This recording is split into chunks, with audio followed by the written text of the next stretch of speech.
Monsieur le ministre, la parole est à Monsieur Philippe Gosselin. Merci, Monsieur le Président. Merci, mes chers collègues. Allez. Ma question s'adresse à Monsieur le Premier ministre et concerne, vous vous en doutez, le projet de mariage faussement dit pour tous. Depuis des mois, le Président de la République se cache derrière son élection pour prétendre que pendant la campagne, les Françaises et les Français ont validé son programme. Et non, au nom de cette élection, il a refusé des États généraux, puis il a refusé le référendum, il a refusé indirectement, en tout cas, la saisine du Conseil économique et social. Il s'appuyait sur des sondages positifs, mais tel n'est plus le cas.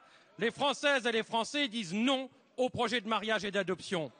Aujourd'hui, alors que la situation économique de notre pays est catastrophique, alors que les chiffres de l'emploi sont très mauvais, alors que chaque jour il y a plus de 1300 demandeurs d'emploi supplémentaires, il est urgent de réunir et de cesser de cliver, de diviser.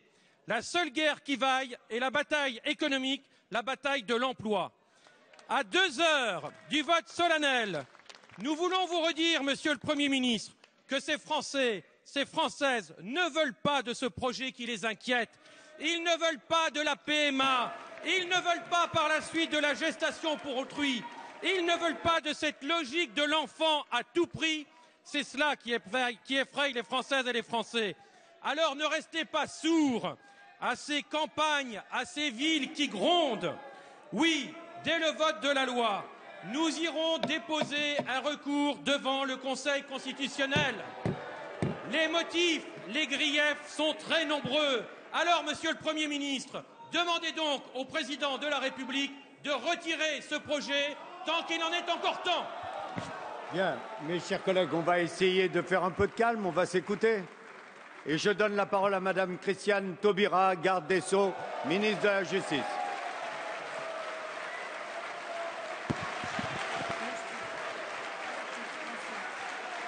Monsieur le Président, Mesdames et Messieurs les députés, Monsieur le député Gosselin, vous savez pertinemment que vous ne parlez pas au nom de tous les Français. Et vous savez que les Français sont nombreux à accepter ces grandes avancées, cette grande réforme de société. Vous avez été assidus à nos travaux en première, en deuxième lecture. Par conséquent, vous savez probablement mieux que personne ce que contient ce texte. Et ce texte ouvre le mariage et l'adoption aux couples de même sexe. Les autres sujets sur lesquels vous voulez continuer à faire diversion ne sont pas ceux qui sont soumis cet après-midi au vote solennel de l'Assemblée.